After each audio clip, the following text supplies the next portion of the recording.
Hello friends, welcome back to more Reddit stories about entitled people, crazy people, and everything in between. Hope you're all doing awesome today. Be sure to subscribe if you haven't yet, and let's get right into today's Reddit posts. Neighbors wouldn't quit dumping their trash in my backyard, so I returned it to them with some upgrades. I live in a house, but there's an apartment complex directly behind the back fence in my yard. The entire time I've lived here, I've always found random trash tossed over the fence that has gotten progressively worse. The most annoying thing is all the glass beer bottles, as some of them hit concrete and shatter, which makes it unsafe to let my dog run in the yard. It's such trashy and inconsiderate behavior from people I've never even met, and I finally started trying to push back.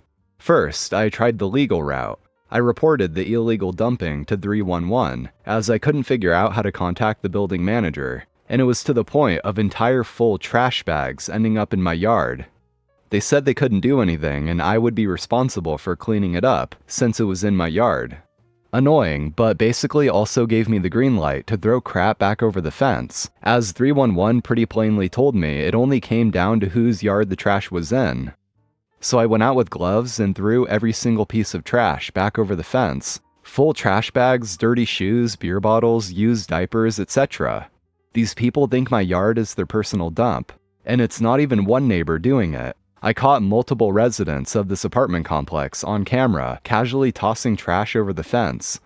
Not even a full day later and these losers had thrown it all back over.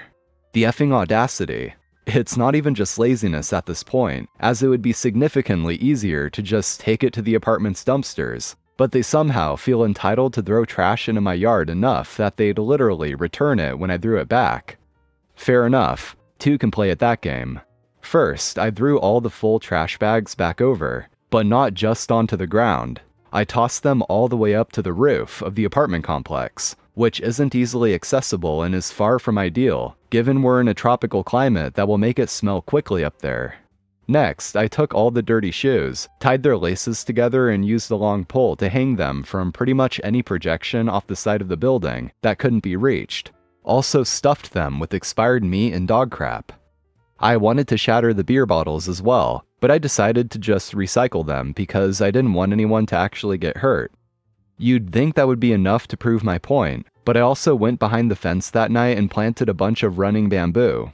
There's a sort of alley between the apartments and my fence that's all grass, so the idea is for it to grow enough to block them from even walking through here to begin with. Bamboo is very hard to remove once it starts growing. This is what you get when you act like trash. I do not feel bad about my retaliation even a little bit.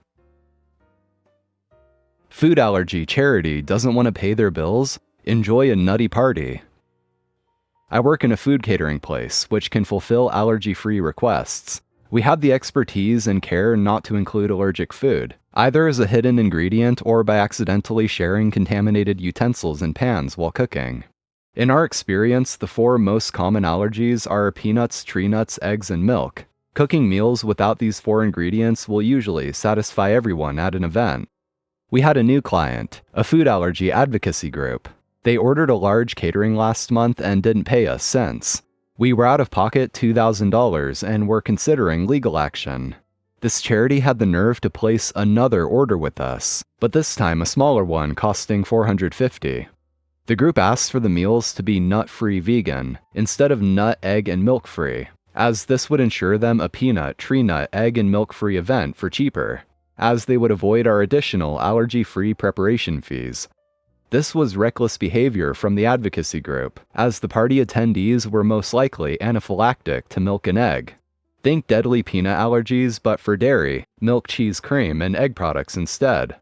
Had we not known they were a food allergy charity, then we would have not taken as much care in ensuring the meals were egg and dairy free, and would have just focused on the nut-free angle instead.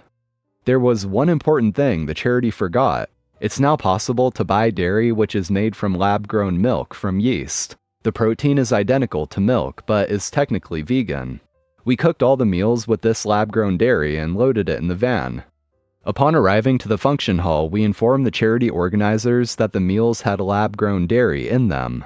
The charity owner started blasting off on how it was meant to be dairy-free, and how they have people deathly allergic to milk in the event. I simply explained that the order was nut-free vegan, since we used lab-grown milk, and that they had failed to pay us the last order, and that this was simply going to be our team Christmas party if they didn't accept the order. The owner went ballistic and began pushing me. The rest of us restrained him and the function hall called the police. The owner lied and told the police that we had dropped and assaulted him. The police asked the function hall for the CCTV and then moved us both along. The police did inform us at the commotion that we could head down to the station tonight and provide a witness statement should we wish to press charges. A few moments later, the owner called and begged for an apology and offered to pay us both the original and today's invoices right there and then. I decided to take the apology in the cash. Our team had a nice pre-Christmas party with the vegan lab-grown dairy meals. So for some quick context about this next story, this OP has dozens of other posts about their crazy mother-in-law. So in this story specifically, they just kind of start talking about stuff as if we've read all the previous posts. But if we were to read everything before it, we'd be here all day. So just so we're generally on the same page, OP is a cop, and their mother-in-law is crazy, and there's apparently a lot of drama. We'll probably check out more of their posts and other videos too. Just had to explain that, but on to the post. Mother-in-law is arrested, this time by me.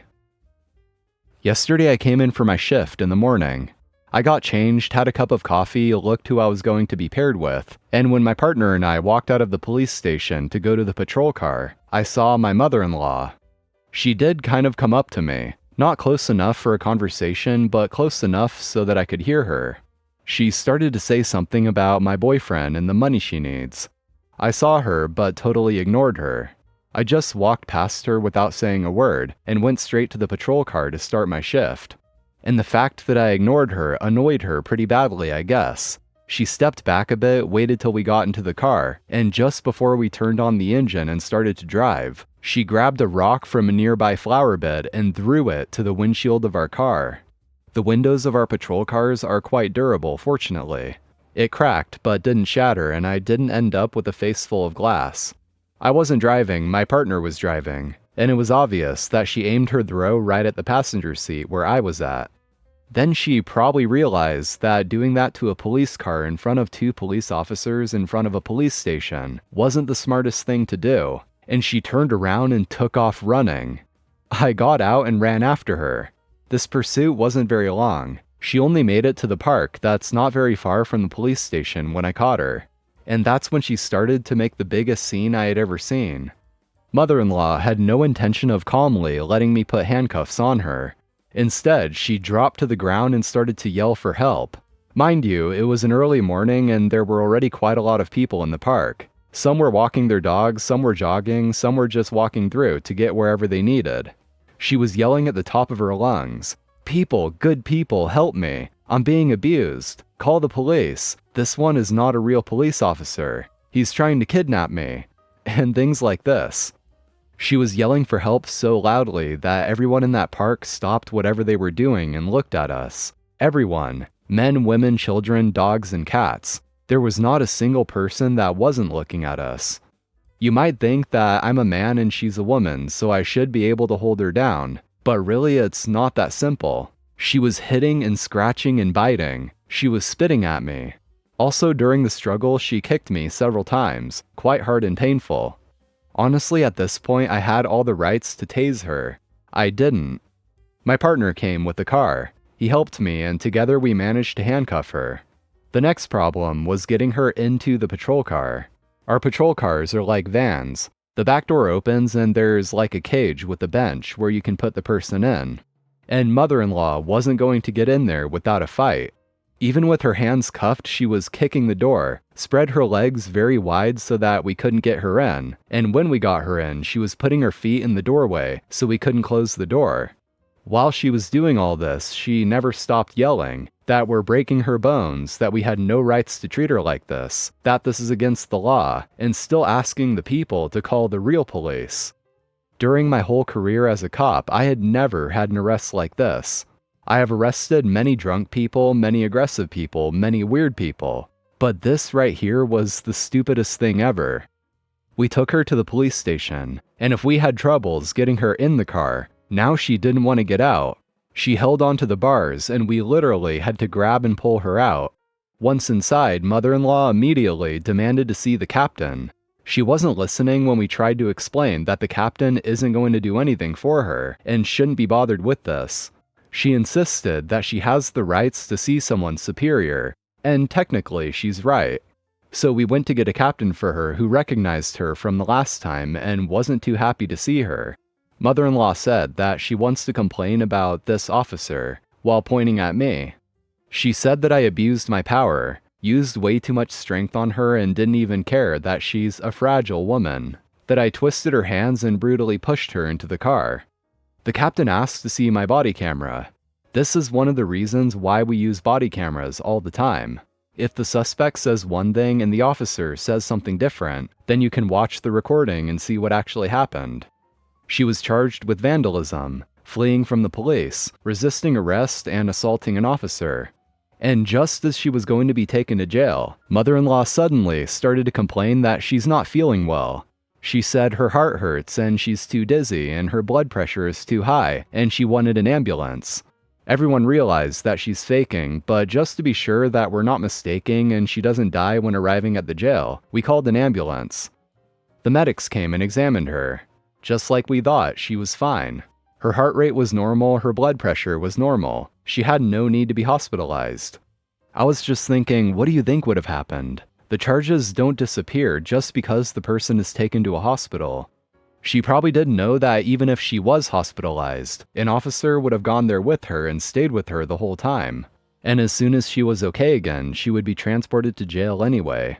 She wouldn't sneak away if that's what she was thinking of doing. The ambulance left, and even though our captain is a very calm and composed man, at this point he seemed very irritated. He was like, "Ma'am, is the circus over, or are you going to give us more nonsense?" She then asked him if he was going to punish me, and he answered that no, he's not going to punish an officer simply because I was doing my job. And then she looked straight at him and went, "Are you gay too?" I froze. I couldn't believe that she really just asked that to the captain. I know he's not, but this was probably the most inappropriate thing she could have done. He knows I'm gay because I was forced to come out to him when mother-in-law tried to cause troubles for me the first time. He ordered her to be taken to jail immediately, and even then, she still had the audacity to speak. She insisted on having a phone call so that she could call her son and he could pay her bail. I'm not sure why she thinks my boyfriend is going to bail her out this time when he didn't do it last time. I called him first, and I told him that his mother has been arrested, and he seemed quite delighted as he's so tired of her. Mother-in-law did call my boyfriend, and he refused to bail her out, so she's stuck in there until her trial. Alright guys, that's going to be all for today. Thank you for watching. Be sure to leave a like if you enjoyed, and also don't forget to subscribe. So take care, and I'll see you all next time.